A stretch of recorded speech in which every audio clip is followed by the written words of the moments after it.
सदा न बुलबुल बागा होसी, सदा न बाग बारह होसी, सदा न हुस्न जवानी होसी, सदा न महफिल यारा होसी। अच्छा, ये उर्दू और सराय की भाषा भी है इसमें। अच्छा, तो पाकिस्तान में कौन सा गांव था आपका? हमारा गांव था दातन का तला, जिला थरपारकर, तहसील नगर पारकर। अच्छा, इतनी जमीन चली जाती है, और वो आदमी अगर भूमिहीन हो जाता है उसको दुख होगा नहीं होगा। तो आप साथ जैसे क्या क्या लेके आए थे, मतलब जो कपड़े पहन के आए थे वही है और भी? अच्छा, आपके कोई दोस्त भी है क्या उधर अभी भी जो आपको याद करते हैं? आप उनको याद करते हैं? हम साथ पढ़ते हैं, वो याद करते रहते हैं। तो वो फोन से बात होती रहती है? फोन से बात होती रही। अच्छा, आपने पाकिस्तान में कौन कौन से शहर देखे थे? मैं वो सुनाओ। हको कीजिए, हुको कीजिए। ये सिंधी भाषा की है। अच्छा, हाँ, ये सिंधी जो लोग थे ना, तो ये लड़ाई झगड़े में जाते रहते थे। अच्छा, तो क्या करते थे कि हकल कीजे, हुको कीजे, हु न भजे तो पान बजे के, ऐसी होशियारी करो, अगले को धमकाओ, जोरदार से धमकियां दो। अगर वो लाठी लेके सामने रहा है तो फिर भाग जाओ। ये वापस से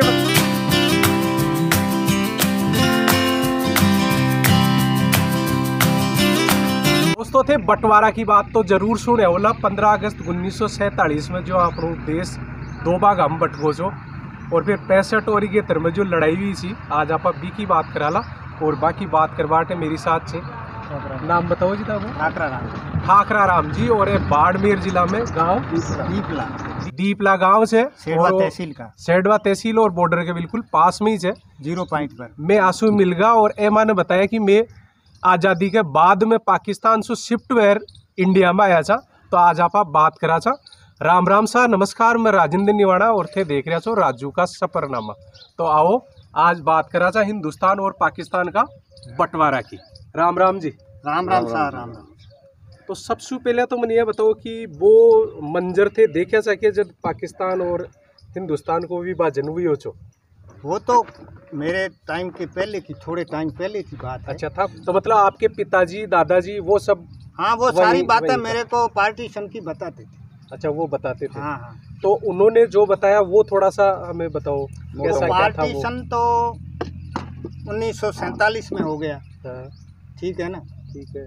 कुछ जना वगैरह इन नेताओं की वजह से ये देश के अंग्रेज लोग टुकड़ा करवाना चाहते थे। इन लोगों को जना और लियाकत अली को मोहरा बना लिया। अच्छा, ठीक है ना? ये अलग से देश की मांग करने लग गए। आज़ादी की लड़ाई में तो ऐसी मांग नहीं उठी, देश को आज़ाद करवाने की थी, परंतु अंग्रेज़ों ने इनको मोहरा बना के अलग मांग उठा ली पाकिस्तान की। अच्छा, तो इन्होंने आबादी के हिसाब से अलग मांग कर ली कि हमारे को अलग देश दो। ये तो वो मंजर का ही जो मतलब इंडिया का लोग बी तरफ जा रहा था, बी तरफ का लोग ई तरफ आ रहा था, और हाँ, हलचल मच रही थी। लोगों को ये पता नहीं पड़ रहा था कि क्या होने जा रहा है। वो पाकिस्तान की मांग स्वीकार कर ली गई। अच्छा, और अपना देश का दो भाग हो गया। फिर बी के पास ही था कि ये को नहीं कि तो मतलब था कि पिताजी के या दादाजी के कि आज आप अभी 47 में इंडिया की तरफ शिफ्ट हो जाओ? हाँ, ये बात जरूर लोगों के मन में कई लोग आ गए। अच्छा, कई लोग उसे संशय में रह के घर छोड़ नहीं पा रहे थे। मतलब मातृभूमि को जो लगाव था, वो लगाव उनका टूट नहीं रहा था। अच्छा, तो पाकिस्तान में कौन सा गांव था आपका? हमारा गांव था दातन का तला। क्या? दातन का तला। और जिला थरपारकर, तहसील नगर पारकर। अच्छा, ये सब पाकिस्तान में नाम होते हैं? हाँ, पाकिस्तान में थरपारकर जिला आज भी है। उनके हेड ऑफिस वगैरह मीरपुर खास है। कितना दूर है? हाँ, ये बॉर्डर से लगता है, ये थरपारकर जिला ही है। अच्छा, ये थरपारकर। हाँ, उनके कोई इसका सिटी नहीं है थरपारकर। उनकी ऑफिस तो मीरपुर खास है जिला। मीरपुर खास में ऑफिसें होती थी, जिले का नाम था थरपारकर। तो आप उस टाइम मतलब यहाँ जब कौन से सन में आप फिर इंडिया आए? उसके बाद में उनका आपसी वैमनस्य मिटा नहीं, 2 युद्ध हुए 1965 का। तो कई लोग 65 में आ गए, इधर से उधर चले गए। हम जिस गांव में बैठे हैं इसके लोग 65 में पाकिस्तान चले गए। अच्छा, यहाँ के भी कुछ उधर चले गए? उधर चले गए। और उसके बाद में हम काफ़ी लोग संशय में रहते थे क्या हो रहा है। ये इमरजेंसियाँ ऐसी चलती रहती थी, एक दूसरे की मिलिट्री का दौर चलता रहता था। और पाकिस्तान को हमारे लीडरों ने, पाकिस्तान लीडरों को कोई समझाने की कोशिश की कि हम भाई हैं, एक हैं, लेन देन करें, व्यापार करें, परंतु वो मान नहीं पाए। 65 के बाद में 71 में भयंकर युद्ध हुआ। अच्छा, 71 की लड़ाई हुई। 71 की लड़ाई दिसंबर महीने में हुई, जबरदस्त युद्ध हुआ। हमारी सेना काफी पाकिस्तान अंदर चली गई और बांग्लादेश तो पूरा ही हड़प लिया। अच्छा, बांग्लादेश पूरा अलग। हाँ, वो पूर्वी पाकिस्तान था, उसका नाम उस वक्त पूर्वी पाकिस्तान। अच्छा, फिर आप बाकी कहीं कहानी से मतलब थे कि यहाँ पैदल पैदल आया, कहीं आया, वो कहीं से? हमारा गांव ही बॉर्डर के नजदीक था, 2-4 किलोमीटर उस साइड में था। अच्छा, पास में ही था। पास में ही था, ठीक है ना। और लगभग 10-1 बजे मिलिट्री भारत की आ गई उधर, और 2 बजे हम वहाँ से पैदल रवाना हो गए। अच्छा, पैदल रवाना हो गए, मतलब बॉर्डर खोल दी। और खुल गई, बॉर्डर खुल गई, अपनी मिलिट्री उधर चली गई सारी, और वो मिलिट्री छोड़ के भाग गई। अच्छा, और हमारे से काफी आगे मिलिट्री चली गई। अच्छा, आगे तक चली गई। आगे तक चली गई। तो फिर आप इधर शिफ्ट हो गए? हाँ, हम इधर आके शिफ्ट हो गए। अच्छा, तो फिर आपने वहाँ भी पढ़ाई की थी क्या? मतलब वहाँ कौन सी क्लास में पढ़ रहे थे आप? हाँ, हम सिंधी भाषा में पढ़ते थे, 9th क्लास में पढ़ रहे थे। अच्छा, 9th क्लास में पढ़ रहे थे जब आप यहाँ इधर आए थे? हाँ, इधर आ गए। फिर इधर आने के बाद आप कौन सी स्कूल में गए, कैसा क्या रहा? हाँ, वापस इधर हमने प्राइवेट पढ़ाई की। अच्छा, प्राइवेट पढ़ाई की, और फिर कहाँ तक पढ़ाई की? हाँ, BA तक कर ली। अच्छा, BA तक पढ़ाई की। अच्छा, आपको भाषाएं कौन कौन सी आती हैं? भाषा मैं सिंधी भाषा प्योर जानता हूँ, हिंदी जानता हूँ, मारवाड़ी भाषा जानता हूँ। अच्छा, क्योंकि आप वहाँ पढ़े हो तो सिंधी आराम से? हाँ, सिंधी आराम से। उर्दू? हाँ, उर्दू भी जानता हूँ। अच्छा, उर्दू भी लिखना भी जानते हैं? हाँ। और पढ़ना सदान बुलबुल बागा होसी, सदान बाग 12 होसी, सदान हुस्न जवानी होसी, सदान महफल 11 होसी। अच्छा, ये उर्दू का उर्दू और सराय की भाषा भी है इसमें। अच्छा, इसका क्या क्या क्या मतलब हुआ? हाँ, इसका मतलब क्या हुआ? सदा मतलब सदान बुलबुल बागा होसी, सदा ही बुलबुलें या रोशनी या खुशी बागों में नहीं होती। सदा ही हुस्न और जवानी, सुंदरता और जोबन हमेशा नहीं होता, जवानी हमेशा नहीं रहती। सदान बुलबुल बागा होसी, सदान बाग 12, सदान हुस्न जवानी होसी, सदान महफल 11। हमेशा ये खुशी महफल सदा हमेशा थोड़ी थी। कभी आज अपन बैठे, आज अपनी महफल है और महफल में अपनी बात चल रही है, इसको महफल कहते हैं। जो कचेरी का हो, महफिल उर्दू में, उर्दू का शब्द है। तो आप तो ये शायरी भी जानते हैं? हाँ, शायरी भी थोड़ी बहुत। और भी कुछ है याद? एक वो सुनाओ। हाको कीजिए, हुको कीजिए। ये सिंधी भाषा की है। अच्छा, हाँ, बताइए। ये सिंधी जो लोग थे ना, तो ये लड़ाई झगड़े में जाते रहते थे। अच्छा, तो क्या करते थे कि हकल कीजिए, हुको कीजिए, हु न भजे तो 5 बजे के, ऐसी होशियारी करो, अगले को धमकाओ, जोरदार से धमकियां दो। अगर वो लाठी लेके सामने रहा है तो फिर भाग जाओ। ये वापस से बताना क्या क्या बोला? वापस से बताना ये क्या था? देखो, क्या हकल कीजिए, हकल कीजिए, हकल मतलब हाल है, जोर से भागो, हुको कीजिए दूसरों का, आओ आओ यार बदमाश है फलाने को भगाओ, मेरे से लड़ाई कोई नहीं है तो भी हाको करेगा, अरे आ जाओ मारो इसको। वो नहीं भागता है तो खुद भागो।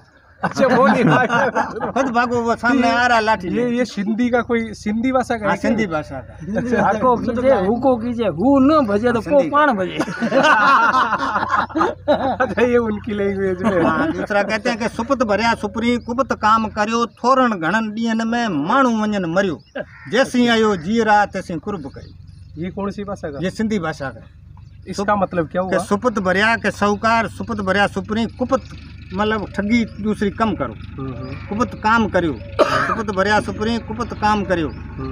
थोड़े समय में, थोड़े कम ज़्यादा समय में आदमी मर जाता है, थोड़े घने समय में मानू वंजन मरियो। जब तक जी जिंदा हो तब तक प्यार से ही लोगों से व्यवहार किया करो। अच्छा, ये मतलब एक प्यार का संदेश? प्यार का संदेश। अच्छा, आपने पाकिस्तान में कौन कौन से शहर देखे थे? मैंने शहर छाछरो तो हमारी स्कूल थी, DC सेकेंडरी स्कूल थी, सेकेंडरी 10वीं। उसके बाद में कुंदरी हम जाते थे, कुंदरी से मीरपुर में मैंने 8वीं की परीक्षा दी थी। मीरपुर हमारा जिला था उस वक्त। अच्छा, जिला था वहाँ उधर पाकिस्तान में। अब कुछ जान पहचान के लोग थे। उसके बाद में मैं ठट्टा जिला था, वहाँ चला गया, जहाँ नानक साहब का मंदिर था, वहीं चला गया। अच्छा, ठीक है ना। उसके बाद में सुजावल एक तहसील था, वहाँ चला गया। वहाँ सुजावल तहसील से गाड़ियाँ बद्दीन में जाती है, बद्दीन भारत के अपने बॉर्डर पे। अच्छा, वहाँ ही शायद युद्ध लगा था बद्दीन में ही, मेरे ख्याल में 65 और 71। अच्छा, अभी जो सुनाई थी खूब सारी बातें, ये उर्दू की या सिंधी की और भी है, याद है कुछ? हाँ ये याद तो अब कितना लंबा टाइम लिया है मैं। अच्छा, आपके कोई दोस्त भी है क्या उधर अभी भी जो आपको याद करते हैं, या आप उनको याद करते हैं? याद करते हैं, हम साथ पढ़ते हैं, वो याद करते रहते हैं। तो वो फोन से बात होती रहती है? फोन से बात होती रही। एक डॉक्टर है, सीएम पोस्ट रिटायर्ड हुआ, वो हमारे गांव का ही था। अच्छा, आपके गांव का ही था? गांव का ही। कौन था? मुसलमान था? मुसलमान। अभी बैठा है वो, कभी फोन से बात होती है, समाचार, पुराने समाचार पूछते रहते हैं। साथ लंगोटी यार हैं। हाँ, साथ में जो बचपन में पढ़ते हैं उसको लंगोटी यार कहते हैं। लंगोटिया यार। और एक कारपेंटर है, वो वहीं लेक्चरर है। और कुछ बंटवारे की या ऐसी कुछ और कोई विशेष घटना जो आपको भाई याद हो? बॉर्डर पे रहते थे, हमारे तो काफी संकट पड़ता है ये इसमें। 20, 25, 30 साल तक ये पता ही नहीं था कहाँ रहेंगे। अच्छा, ये डर था कि डर ही था, लड़ाई का हमेशा ये वो हाल चलता ही रहता था।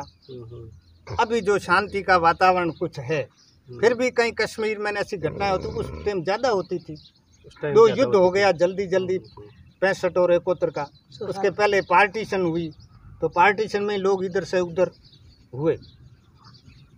अच्छा, पार्टीशन में तो खैर सबको ही नुकसान होता ही है, किसी को फायदा हो जाता है। ये नदी लूणी आती है ना, तो किसी का खेत खराब कर देती है, किसी को मिट्टी डाल देती है। अच्छा, बुरे खेत को अच्छा कर देती है, अच्छे खेत को बुरा खेत कर देती है, खराब कर देती है, उसमें खेती होती है। बंजर भूमि को तो ये मतलब उपजाऊ भूमि बना देती है, और उपजाऊ भूमि को बंजर भूमि बना देती है। ये समय का फेर है जो कोई लोग तो बिल्कुल ही बेचारे अस्थिरता में आए, कोई पीछे रह गया, कोई 1-2 अकेले आ गए, वो इधर चले गए, कोई कार के बिछोड़ा फूक पड़ा। अच्छा, कोई बड़ा भाई साहब। अच्छा, कोई रिश्तेदार भी आपके वहाँ हैं या सब यहाँ नहीं आ गए? अब वापस थे। अब जो आए हैं जोधपुर के पास में लोग बैठे हैं, पासपोर्ट वाला, वो अपने नागरिकता के इंतजार में रहते हैं। अभी तक उनको सिटीजनशिप मिली नहीं है। इक्के दुक्के लोगों को मिली है, तो वो लोग आते जाते रहते हैं, मिलते हैं। बाकी अब उधर कुछ भी नहीं है? वो कुछ भी नहीं। तो वहाँ आपके पास कितनी ज़मीनें हुआ करती थी? ज़मीन तो ये ऐसी खूब थी, हमारे पास लगभग 1000-1200 बीघा जमीन। अच्छा, 1000-1200 बीघा जमीन। तो आपको तो खूब मतलब दुख हुआ होगा। मेरे पिताजी ने पूछता नहीं, दुख तो होता ही है। संपत्ति क्या है, 1 रुपया ही गिर जाता है तो अपन 7 बार उसको देखते हैं। इतनी जमीन चली जाती है, और वो आदमी अगर भूमिहीन हो जाता है उसको दुख होगा नहीं होगा। तो आप साथ जैसे क्या क्या लेके आए थे, मतलब जो कपड़े पहन के आए थे वही है, और भी कुछ? हाँ, जो हमारा मिलिट्री आगे चली गई, थोड़ा बहुत हम सामान लेके आए थे। अच्छा, कुछ रहने का थोड़ा वापस जा करके ले आया। आना जाना होता था, पर दुर्भाग्य की ये बात है, जीती हुई जमीन शिमला समझौते में वापस दे दी। ये गलत किया। अच्छा, ये इसमें वो बॉर्डर इनके खेतों के परे कर रहे थे नहीं, तो वो खेत इनके वहीं बैठे, इस देश में खेत रहते, इस देश में ये रहते, तो खेत उधर चले गए, इधर। तो उस बार तो दूसरी बारी वाजपेयी के टाइम में कश्मीर में कुछ हुआ ना, तो लोगों ने कहा अब जीत जाओ तो वापस मत देना, क्योंकि वो शिमला में वापस दी थी ना। इसलिए वाजपेयी से लोगों ने कहा था कि अब की बार जीतो तो जमीन वापस मत देना। बट आया ना पहले कैंपों में रहा था। कैंपों में या सीधे इनका नहीं, हमारे ये सेकंड कैंप कर दी थी। वो कैंप धनऊ गिनी जाती थी गांव में, जिस गांव में आके रह गए थे, सरकार ने उनको वहीं राशन पानी सरकार देती थी। सरकार सब लोग इकट्ठे रहते थे, अलग अलग कैंप खोल दिए थे। कैंप खोल दिए चौठान, धनाऊ, मतलब रहने के लिए एक तरीके से रिफ्यूजी। यहाँ इस जगह ही रहते थे, झुंपे बना लिए। बाकी जहाँ कैंपों में रहते थे उनको टेंट दे दिए थे। और हम उनकी कैंप फर्स्ट गिनी जाती थी, हम गाँव में रहते तो उनकी सेकंड। अच्छा, उसी कैंप में नाम ऐड होते थे। मतलब आपको तो ज़्यादा परेशानी नहीं होती थी यहाँ? ना परेशानी, फिर बैठे रहते तो कुछ टाइम रहने के बाद में तो आदमी क्या है, रेती पे ही सोता है, तो वो आदत पड़ जाती है, वो उसको रेती के सिवा आराम नहीं होता। तो धीरे धीरे आदत पड़ गई। आदत हो गई रेत पर ही सोना तो भाई चलो, उस समय तो ऐसा ही था। जैसी व्यवस्था होती है, आस टूट जाती है ना, तो आदमी देखता है जैसे जैसा होता है उस माइल में शिफ्ट होना पड़ता है। सही है, ठीक है, जैसा ही हो, जीना तो है, जिंदगी पूरी करनी है। आत्महत्या करना अपराध ही तो होता है। सही है। मनुष्य जन्म पवित्र है सबसे। ये 84 लाख जूनियों में से ये पवित्र जूनी, ये भगवान के नाम लेने के लिए मिली, इनको ही समाप्त कर दें तो फिर कब मिलेगी? सही है। हाँ, ये तो बिल्कुल दुख तो मालिक देता है याद करने के लिए। अच्छा, याद करने के लिए भाई मेरे को याद करो आप। कुंती ने कृष्ण भगवान ने पूछा था कि आपको क्या चाहिए बुआ?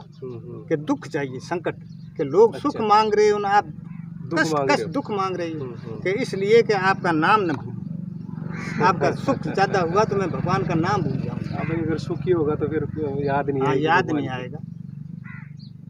दुख में परीक्षा भी होती है, यार की, दोस्त की, संकट में जो काम दे, पता चल जाता है कि ये मेरा मित्र है और ये शत्रु है। ये शत्रु है। संकट ये सारी चीज़ें बताता है। संकट नहीं झेला वो इंसान किसी काम का नहीं। राजा महाराजों ने संकट झेला, इसलिए अनुभवी तो होता है जिंदगी का। सही बात है। ज्यादा सुखी सुख रहते थे, हमारे को क्या पता पड़ता। हमें क्या हुआ, महलों में लोग जन्मे हुए, उन लोगों को क्या पता कि ग्रामीण इलाके में आदमी भूखे सोते हैं, उनके हाल क्या होता है। मांगना नहीं पड़ता है, मांगना पड़ता है। मांगना सबसे ज्यादा खोटा है। मांगत मरण समान है न, मत मांगो कोई भीख, मांगन से मरना भला, ये हमारे रघुकुल की रीत। ये हमारे रघुकुल की रीत। तो वापस से बताओ। मांगन से मरना भला, अरे मत मांगो कोई भीख। मांगन से मरना भला, मत मांगो कोई भीख। तो अच्छा ठाकरा राम जी, जो अपन पार्टीशन मतलब विभाजन की बात बताया और आपका अनुभव की भी खूब सारी आपने बातें बताया, वो वीडियो था कसोक लगे हो, अगर अच्छो लगे हो तो मैंने कमेंट्स कर जरूर बताजो। तो देखता रहो राजू का सफरनामा। राम राम सा। राम राम सा। कहते थे तो महफिल जगती है तब याद आती है। सामने कहने वाला होता है, दिमाग खुलता है, जबरदस्ती याद करने से नहीं आती। आप ही वो क्या पन्ना खुल जाता है और सारी बात चालू कर देते हैं।